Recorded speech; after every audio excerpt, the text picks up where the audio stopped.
여러분, 나의 뿌리 찾기 한번 이런 거 해보셨나요? 나의 뿌리 찾기. 제가 초등학교 다닐 때 나의 뿌리 찾기를 한 적이 있었습니다. 그러니까 가문을 거슬러 올라가서 우리 조상이 누구인지, 그리고 나의 위치가 어디쯤 되는지 그렇게 알아보는 거였는데, 제가 창녕성 씨입니다. 그래서 어르신들이 경호야 넌 성이 뭐니? 성인데요. 성이 뭐니? 성이에요. 이렇게 몇 번의 오해도 있었는데, 창녕성 씨 회곡파 21대 손입니다. 보니까 뼈대가 있는 집안인데요. 저희 조상 중에 보게 되면 영의정을 지내신 분, 지금의 총리, 그리고 대제약, 교육부 장관, 예조판서, 문화체육부 장관, 그리고 특별히 이건 정말 특별합니다. 사육신중 충신 성산문도 있습니다. 제가 그런 사람입니다. 근데 이렇게 뿌리를 찾다 보니까 거슬러 올라가니까 한 사람에게서 이렇게 멈추게 돼요. 누굴까요? 이 뿌리의 종착점. 믿음 공동체에서 지금 얘기한 것 같은데, 뿌리는 하나님은 그죠? 하나님은 하나님이신데 사람을 만드셨잖아요, 그죠? 뿌리가 아담이라는 한 사람으로 멈춘다라는 거죠. 물론 제가 말씀드린 것처럼 뼈대 있고 자랑할 만한 게 있어요, 그죠? 누구나 있겠지만 한 사람으로 아담으로 거슬러 올라가게 되면 모든 게 헛것이라는 것을 알게 돼요. 나도 죄인이구나. 아담으로부터 흘러왔던 이 죄가 나에게도 있는 것이구나. 우리 본문에서 말했던 나 여전히 돌 감람나무인 것이구나. 내가 아무리 노력한다고 한들 뿌리가 바뀌지 않는 한 돌 감람나무는 감람나무라는 것이죠. 아무리 노력을 해도 헛것이고 미련한 짓이다라는 겁니다. 왜냐하면 아담이 가지고 있는 모든 죄가 나에게 그대로 와서 멸망당할 수밖에 없다라는 거죠. 뿌리가 바뀌지 않으면 소망이 없는데, 그러던 중에 저에게 이 소망이 생기는 사건이 있었습니다. 그러니까 군대 제대 후에 제가 잠깐, 제대하면 남자들이 좀 앞이 깜깜합니다. 그래서 제가 수능 시험을 다시 한번 보기로 했어요. 재수 때 좀 성공해서 나름대로 재수를 잘해서 다시 한번 보자, 좀 더 잘 될 거야라는 생각으로 재수를 했는데, 그때 노량진에 재수학원에 다니게 됐습니다. 재수학원에 다니면서 그 당시 노량진에서 정말 뜨거웠던 그 교회를 제가 다니게 됐어요. 같은 반에 그 형을 만나게 돼서 그 교회 집회를 가게 됐고, 또한 더불어 그 교회에 여름 집회에 가게 됐어요. 그때 제가 하나님을 만나게 되었고, 지금 이 자리에 제가 서게 되었다는 거죠. 로마서 5장 18절의 말씀을 한번 보겠습니다. 로마서 5장 18절 말씀을 다 같이 합독하겠습니다. 그런즉 하는 범죄로 많은 사람이 정죄에 이른 것 같이 한 의로운 행위로 말미암아 사람이 의롭다 하심을 받아 생명에 이르렀느니라. 아멘. 한 사람의 의로운 행위로 말미암아 의롭다 하심을 받아 생명에 이르렀다. 예수 그리스도를 만나서 제가 이 소망을 얻게 되었다는 거죠. 오늘 본문의 말씀을 보게 되면 로마서 11장 17절에서는 이렇게 말씀합니다. 접붙임 되었다. 그리고 23절에서는 접붙이실 능력이 하나님께 있음이라. 하나님의 은혜로 내가 구원받았구나. 멸망당할 수밖에 없는 나인데 예수 그리스도를 말미암아서 하나님의 자녀가 되었구나. 본문에서 말하는 참 감람나무가 되었구나. 근데 여러분, 이 참 감람나무가 되었다라는 이 말씀 속에서는 하나님의 또한 한 가지 기대가 있습니다. 이 본문의 말씀을 보면 뿌리의 진액을 받아서 공급받아 성숙해 가고 열매를 맺는 삶으로 우리를 부르셨다라는 거죠. 참 감람나무의 접붙임이 되어서 뿌리의 진액으로부터 영양분을 공급받고, 이 영양분을 공급받은 자를 통하여 하나님께서는 그 열매를 통해서 영광 받기를 원하신다라는 거예요. 빌립보서 1장 11절에서는 이렇게 말씀하고 있습니다. 우리 다 같이 합독하겠습니다. 예수 그리스도로 말미암아 의의 열매가 가득하여 하나님의 영광과 찬송이 되기를 원하노라. 예수 그리스도로 말미암아 예수 그리스도로부터 그 진액을 받아서 열매가 가득하여 하나님의 영광과 찬송이 되기를 원하신다라는 겁니다. 그래서 우리에게 열매가 맺혀지기 위해서는 뿌리의 진액이 잘 가지까지 전달이 되어야 된다는 것이죠. 여러분 한번 식물에 줄기를 한번 잘라보셨어요?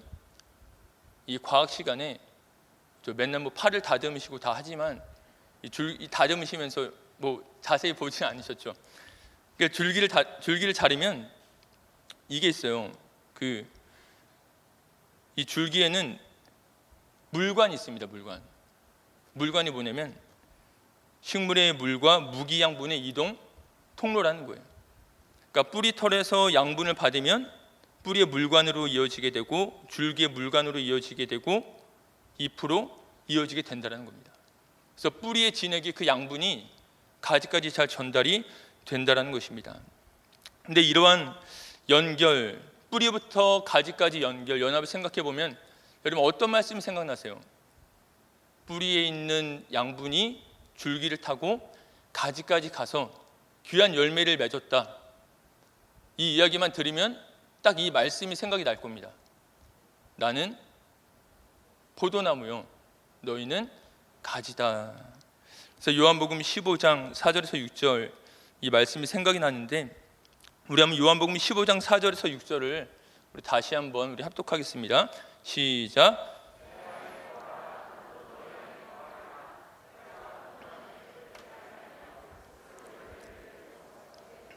너희도 내 안에 있지 아니하면 그러하리라. 나는 포도나무요 너희는 가지라. 그가 내 안에 내가 그 안에 거하면 사람이 열매를 많이 맺나니 나를 떠나서는 너희가 아무것도 할 수 없음이라. 사람이 내 안에 거하지 아니하면 가지처럼 밖에 버려져 마르나니 사람들이 그것을 모아다가 불에 던져 사르느니라. 아멘. 가지가 포도나무에 붙어 있지 아니하면 열매를 맺을 수 없습니다. 포도나무에 붙어 있어 열매를 많이 맺을 수 있습니다. 이 말씀을 동일하게 말씀하신 것은 예수님을 떠나서는 너희는 아무런 열매도 맺을 수 없다라는 것입니다. 4절과 5절을 보게 되면 이 예수님께로부터 떠나 있다라는 것이 우리 눈에 확실히 그려지게 됩니다. 뭐라고 말씀하고 있냐면 가지가 포도나무에 붙어 있지 아니하면 스스로 열매를 맺을 수 없다. 그래서 내 안에 거하라라고 말씀하고 있습니다. 그리고 5절에서는 나를 떠나서는 너희가 아무것도 할 수 없음이라. 여러분 4절과 5절을 들어보면 포도나무와 가지가 떨어져 있는 게 좀 연상이 되시죠? 4절에서 붙어 있지 아니하면 떨어져 있는 상태입니다. 그리고 나를 떠나서는 아무것도 할 수 없다. 떨어져 있는 상태예요. 그러니까 4절과 5절을 보면 확실히 떨어져 있는 상태라면, 그러니까 나무에서 가지가 떨어져 있는 상태라면 열매를 맺을 수 없다. 누구나 봐도 확실하죠. 왜냐하면 나무와 가지가 떨어져 있으니까 영양분이 공급 안 될 거 아니에요. 그래서 열매를 맺을 수 없다는 말이 너무나 확실합니다. 근데 6절에서는 이것을 조금 다른 말로 표현하고 있어요. 6절 말씀 우리 쉬운 말로 한번 보겠습니다. 6절 말씀 우리 다 같이 읽겠습니다. 시작.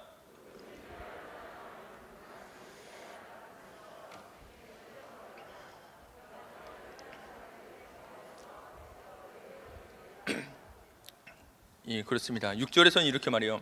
누군지 나를 떠나면 그는 마치 잘려나간 가지처럼 인해 시들어 버린다. 그런 가지들은 사람의 손에 모아져서 불에 태워지게 될 뿐이다. 6절에서 말하는 것은 조금 다릅니다. 어떻게 말하고 있냐면 가지에 붙어 있지만 나를 떠나면 마치 잘려나간 가지처럼 시들어 버린다는 거예요. 그러니까 6절의 말씀은 뭐가 다르냐면 붙어 있긴 붙어 있는데 마치 잘려나간 가지와 똑같은 상태가 될 수 있다는 거죠. 내가 가지에 붙어 있기는 하지만 뿌리로부터 올라온 진액이 가지까지 전달이 되지 않았다라는 겁니다. 우리 몸으로 치자면 여러분 피가 돌지 않으면 어떻게 돼요? 피가 돌지 않은 곳은 상하게 되고 썩게 되고 곪게 되죠. 그런 것처럼 가지에 붙어 있긴 하지만 뿌리에 있는 그 영양분이 가지까지 오지 않았다라는 거죠. 그래서 여러분 오늘 이 요한복음 말씀에서 예수님을 떠나지 않고 붙어 있다는 것은 단순히 예수님 곁에 있다는 게 아니에요. 예수님과 사귐이 일어나고 있다는 거예요. 예수님과 교제가 일어나고 있다는 거예요. 그 말씀을 이렇게 말하고 있잖아요. 내 안에 거하라 나도 너희 안에 거하리라. 이 상태의 사귐이 일어나지 않으면 붙어 있다고 한들 그 가진 열매를 맺을 수가 없다라는 겁니다. 겉으로 보이는 성도라는 이름은 가지고 있지만 그가 그리스도와 교제가 없다라면 그에게는 열매가 없다라는 것이죠. 여러분 서산교회인 것이 교인인 것이 자랑스러우시죠? 예, 저도 서산 성결교회 교인인 것이 자랑스럽습니다. 근데 여러분 우리가 주님과 아무런 교제가 없는 채 단순히 내 현관문에 서산 성결교회 교패를 붙인다 그래서 우리가 열매를 맺을 수 있는 걸까요? 현관문에 서산 성결교회 교패가 붙어 있습니다. 그러면 저도 마음이 희망 다닐 때 흐뭇해요. 이 집에도 붙어 있는데 이 집에도 붙어 있고 그러면 여기 우리 공동체인데 여기는 어느 공동체지 뭐 이러면서 되게 마음에 기쁨이 있는데 여러분 제가 우리 교회가 자랑스러운 이유는 무엇이냐면 이 서산 성결교회가 여러분들을 예수님 안에 거하게 예수님이 여러분들 안에 거하도록 하기 위해서 많은 노력들을 한다라는 것이죠. 여러분들에게 하루 4번의 기도 시간을 우리는 세팅해 놓고 있잖아요. 그리고 통성경을 통하여서 하나님의 말씀을 알아가도록 하고 있습니다. 이 모든 노력들은 무엇이냐면 여러분들이 단순히 구원을 받은 그곳에 머무르는 것이 아니라 하나님과 친밀한 교제를 통해서 열매를 맺어가기 원하기 때문입니다. 그래서 여러분들이 좋아하는 말씀 있죠. 내 시작은 미약하였으나 내 나중은 힘이 창대하리라. 이게 우리의 영적인 모습이 돼야 돼요. 예수님을 처음 만났을 때 그때 우리는 미약할 수 있어요. 근데 예수님과 사귐이 있고 교제가 풍성히 일어날수록 우리의 나중 모습들은 힘이 창대해지는 것이 하나님 기대하시는 모습이다라는 것입니다. 근데 우리 중에는 이게 반대로 되는 사람들이 있어요. 시작은 창대한데 해가 갈수록 점점 미약해진 사람들이 있다는 것입니다. 주님을 만난 시작은 정말 눈물 흘리며 회개하고 매일 주님을 찬양하고 입에서 감사가 떠나지 않습니다. 근데 시간이 지날수록 기도 시간이 지루하게 느껴지고 하나님의 말씀이 귀에 잘 들리지 않고 예배 시간에는 정말 시계만 들여다보는 점점 메말라가는 상태가 될 수 있다는 것입니다. 그러니까 등록한 지 조금 지난 초신자가 어떤 집사님에게 이렇게 조언을 구했습니다. 집사님, 저 신앙이 예전 같지 않아요. 지금은 말씀도 잘 들어오지 않고 기도도 덜하게 되고 예배도 적당히 빠지고 힘들어요. 어떻게 해야 되죠? 이렇게 질문을 했습니다. 근데 그분이 정말 신앙적으로 제대로 가이드 해줘야 되는데 이렇게 말했다는 거죠. 우리 교회는 아닙니다. 우리 교회는 아닌데 원래 그래. 처음이 가장 뜨겁지. 그 다음에는 다 식는 거야. 나도 그랬어. 이렇게 말하는 분 계세요? 근데 이런 말은 성경에 없어요. 주님과 교제를 소홀히 한 신앙의 게으름을 합리한 말이라는 거죠. 핑계라는 거죠. 그러니까 우리 영적인 감각이 있다면 내가 지금 말라가고 있는지 아니면 내가 정말 열매가 맺혀질 만큼 은혜가 풍성한지 우리 스스로는 느낄 수가 있을 겁니다. 알아차릴 수가 있을 거예요. 여러분 중에 혹시 말씀 보는 게 힘들고 기도 시간이 지루하게 느껴지고 있지는 않습니까? 또한 요즘 시대에는 그러니까 성전 예배를 가기로 했지만 이런저런 핑계로 온라인 예배로 주저앉아 있는 것은 아닙니까? 그러니까 온라인 예배를 드리는 것이 나쁘다는 얘기가 아니에요. 그것이 나쁜 것은 아니지만 주님과의 교제에 더 집중하기 위해서 성전 예배를 선택했는데 그 선택을 행동으로 옮기지 못하는 영적인 무력감을 가지고 있는 것이 아닌가라는 겁니다.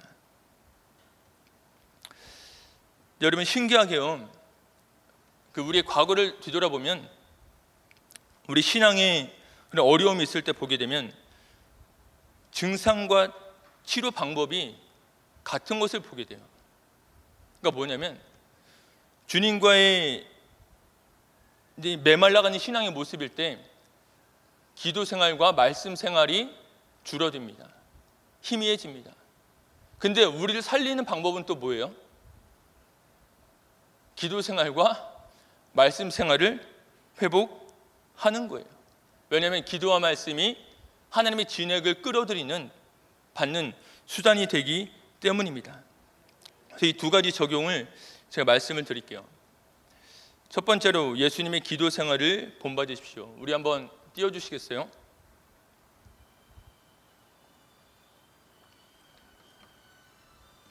예, 앞으로 적용이 시작됩니다. 자, 우리 첫 번째 예수님, 우리 다 같이 읽겠습니다. 시작. 예수님의 기도 생활을 본받으십시오. 아멘. 여러분, 이 땅을 살면서 가장 열정적으로 사셨고 또한 가장 귀한 열매를 맺은 사람을 꼽으라면 누구를 꼽을 수 있을까요? 누구요?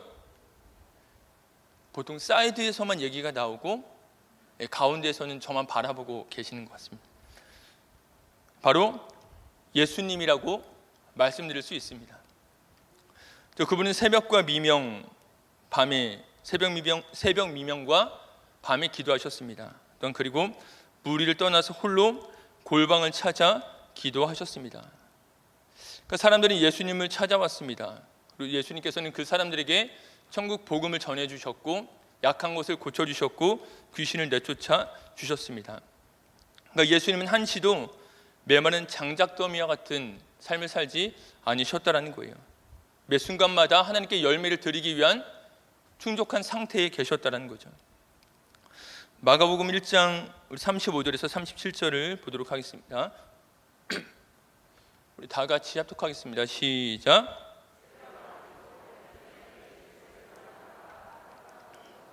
거기서 기도하시더니 및 그와 함께 있는 자들이 예수의 뒤를 따라가 만나서 이르되 모든 사람이 주를 찾나이다. 아멘. 이 말씀이요, 여러분 37절에 모든 사람이 주를 찾나이다 이렇게 말하고 있죠. 근데 예수님께서 그 전에 뭐 하셨어요? 모든 사람이 주를 찾기 전에 예수님께서는 하나님을 찾으셨어요. 35절 보니까 새벽 아직도 밝기 전에 예수님께서 일어나 나가 한적한 곳으로 가사 거기서 기도하시더니, 예수님께서는 모든 사람이 자신을 찾아오기 전에 하나님을 찾아가신 거예요. 하나님과의 교제를 우선순위에 두셨다는 겁니다. 근데 여러분, 모든 사람이 주를 찾나이다, 이 모든 사람 속에는 예수님께 저 고쳐주세요, 귀신을 내쫓아주세요, 주님 말씀을 듣고 싶어요, 이런 사람도 있었습니다. 근데 어떤 사람도 있어요? 예수님 찾아온 사람 중에는 예수님을 죽이기 위해서 모함했던 사람들도 있었습니다. 그를 죽이기 위한 틈을 노리면서 그를 찾아온 사람도 있었다는 거죠. 근데 예수님은 이 모든 상황들, 하나님을 위해서 사역을 감당해야 됐고 또한 자신을 죽이려고 하는 사람들에게 휘둘리지 않으면서 이 사역을 해나가기 위해서는 하나님의 교제를 최우선으로 삼으셨다는 겁니다. 요한복음에서는 너희가 내 안에 이 말씀을 하셨어요. 근데 예수님께서는 이렇게 적용하신 거죠. 내가 하나님 안에, 하나님이 내 안에 있어. 내가 이런 기도 생활을 하는 것처럼 너희들이 이런 기도 생활을 했으면 좋겠어.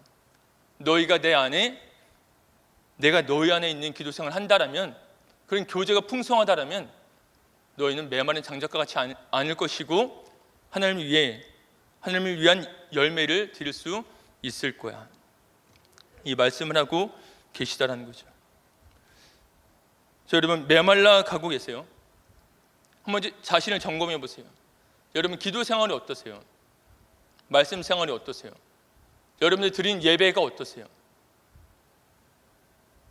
시작은 미약하나 힘이 창대해져 가고 계실까요? 아니면 처음은 창대했는데 점점 미약해지고 가세요? 어떠십니까? 예수님의 모습을 보면서 내리는 해결책은 한 가지입니다. 새벽 기도를 드리십시오. 세상에 나아가기 전에 하나님을 먼저 만나시기를 바랍니다. 여러분, 사단은 우는 사자같이 두루 다니며 삼킬 자를 찾고 있습니다. 여러분이 새벽에 눈을 뜨면 그 사단이 여러분의 문 앞에 서 있을 수 있어요. 여러분, 우리가 주님을 만나지 못한 채 우리가 지금 문 밖을 나선다라면 우리는 또 메말라갈 수밖에 없을 것입니다. 그래서 새벽에 하나님을 찾는 것이 우리가 사는 길이고 또 우리 삶의 열매를 맺는 길이라는 것입니다. 그래서 예수님이 하셨던 새벽 기도를 여러분 하시기를 바랍니다. 특별 새벽 저녁 기도가 있잖아요. 이 시간을 특별 새벽 저녁 기도 시간으로 만들어 보세요. 메말라가는 내 영혼을 깨우는 하나님과 중단된 교제를 새롭게 세워가는 특별한 기도 시간을 여러분 삼으시기를 바랍니다. 그래서 예수님이 하신 새벽 기도가 우리의 기도가 되기를 축복합니다. 두 번째 적용은 말씀 앞으로 나아오십시오. 다 같이 합독하겠습니다. 시작. 말씀 앞으로 나아오십시오. 여러분, 우리가 지난주에 이 전능하신 하나님이라는 제목으로 이 말씀을 들었어요. 그죠? 전능하신 하나님. 근데 그 말씀 중에 죽은 나사로를 살리심으로 역사하신 하나님, 이 말씀에 적용이 있었는데 이 말씀의 적용은 그러니까 말씀의 능력이 얼마나 큰지를 우리에게 알려주는 이 적용이었습니다. 여러분, 나사로는 죽은 지 4일이 되었습니다. 4일이 되어서 냄새가 나고 이제 아무런 소망이 없었습니다. 이때 예수님께서 말씀하셨어요. 요한복음 11장 43절과 44절을 우리 합독하겠습니다. 시작. 이 말씀을 하시고 소리로 나사로 부르시니 죽은 자가 수족을 배로 동인 채로 나오는데 그 얼굴 수건에 쌓였더라. 예수께서 이르시되 풀어놓아 다니게 하라 하시니라. 아멘. 여러분, 나사로가 죽었을 때 정말 그는 많은 나이 죽지 않았잖아요. 그를 사랑했던 사람들이 그에게 수많은 절규를 했을 거예요. 오빠 나와, 나사로야 네가 왜 거기 있니? 빨리 일어나. 이런 식으로 절규하며 말했을 수 있을 것입니다. 근데 사람이 하는 말은 죽은 사람에게 아무런 능력이 없습니다. 다 허공을 치는 말이었습니다. 네, 그렇지만 예수님이 말씀하시자 죽은 나사로가 걸어 나왔습니다. 죽은 자에게 이 말씀이 들린 겁니다. 그는 메마른 장작더미와 같은 사람이었는데 모든 인간의 말들은 그에게 들려지지 않았지만 예수님의 음성이 그에게 들렸다라는 거죠. 오늘날 내가 메마른 장작더미와 같고 내 신앙이 죽어가는 것 같다라면 주님의 음성은 우리 살릴 수 있는 능력이 있다라는 거죠. 죽은 나사로를 살리신 것처럼 사망을 뚫고 죽은 나사로에게 말씀이 임했다라면 메말라가는 나에게, 죽어가는 나에게 이 말씀이 임할 수 있다는 것입니다. 임하는 이 말씀이 또한 우리를 살릴 수가 있다는 것입니다. 그래서 이 말씀이 우리를 살리고 또한 우리에게 힘을 주고 또한 풍성한 복된 열매를 맺을 수 있는 그 능력을 부어 준다는 것입니다. 그래서 여러분, 내일 새벽과 이제부터 이 5일 동안 새벽과 저녁에 이 말씀이 선포될 것입니다. 근데 여러분, 하나님의 말씀은 능력이 있습니다. 그 말씀이 우리 자신을 살릴 수가 있다는 거죠. 여러분, 열매를 맺느냐 맺지 않느냐 이 문제보다 6절에서 뭐라고 말씀하고 있어요? 말라서 불에 태워진다고 말하고 있어요. 단순히 내가 주님 안에 거하지 않는 것은 열매를 맺느냐 맺지 않느냐의 문제가 아니에요. 살고 죽느냐의 문제라는 것이죠. 여러분, 그래 내가 옛날에는 신앙 뜨거웠지만 지금은 이럴 수 있지 이렇게 넘어가시면 안 돼요. 여러분, 환경이 우리를 도와주나요? 코로나가 알려준 게 그거잖아요. 교회는 점점 사람들이 모이지 못하게 하였고, 우리가 뜨겁게 찬양했지만 마스크를 쓰고 찬양할 수밖에 없게 하였고, 이 강단에도 찬양팀이 꽉 채워서 찬양했지만 코로나 때문에 찬양단 인원도 줄이면서 찬양해야 됐고, 물론 성가대도 동일했습니다. 또 우리 살리는 소그룹, 사랑의 중보기도를 통해서 우리가 살아날 수 있는데 그 소그룹도 하지 못하게 막았다는 거죠. 점점 상황은 우리를 주님 안에 거하지 못하도록, 교제를 충분히 하지 못하도록 만들고 있다는 거죠. 이 상황에 매몰되어서는 안 된다는 겁니다. 그래서 여러분, 기도와 말씀이 희미해지고 있다면 유일한 해결책은 기도와 말씀입니다. 하나님의 말씀이 우리에게 들려질 때 메마른 우리 심령 가운데 그 말씀이 들려질 것이고, 이 세상을 창조한 말씀, 또는 더불어서 죽은 나사로까지 살리신 말씀이다라면, 여러분, 우리는 아직 죽지 않았잖아요. 메말라가고는 있을 수 있지만, 내 영혼은 죽어가고 있을 수 있지만, 그런 부정적인 상황 속에 있을 수 있지만, 그 말씀이, 죽은 자를 살리신 그 말씀이 나를 살릴 수가 있는 거잖아요. 여러분, 말씀의 자리에 나오시기를 바랍니다. 여러분, 새벽 기도의 자리 사수하시기를 바랍니다. 우리 영혼이 사는 길이에요. 내가 사는 길이에요. 더불어 여러분, 우리가 구원받은 은혜가 크다면, 여러분, 내가 받은 은혜 받은 자의 마음은 뭐예요? 감사합니다. 말로만 하는 것이 아니라 무언가를 드리고 싶은 거잖아요. 우리가 받은 구원의 은혜가 정말 크다라면, 여러분, 그 은혜는 또한 우리에게 지금까지 이어지고 있어요. 뿌리에 있는 진액들이 우리 가지까지 전달하여서 우리를 살리기를 원하고 열매는 삶을 살기를 원하신다라는 거죠. 그럼 우리가 그 은혜를 의지하여서 믿음으로 살아가고 승리할 수 있다는 것입니다. 그래서 여러분, 지금 여기 계신 모든 분들이, 아니 더 많은 분들이 새벽 기도에 나오셨으면 좋겠어요.